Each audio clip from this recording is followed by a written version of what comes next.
歡迎收聽提神百香果靈修頻道，願神嘅話語成為你嘅導引。詩篇54篇1至2節。神啊，求你以你的名救我，憑你的大能為我伸冤。神啊，求你聽我的禱告，留心聽我口中的言語。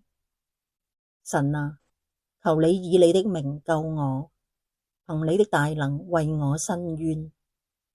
神啊，求你聽我的禱告，留心聽我口中的言語。神嘅名本為美好，滿有能力。你嘅話語係黑暗中嘅亮光，引領我哋嚟到你嘅面前，向你禱告，向你傾訴，求你保護、幫助、彰顯公義。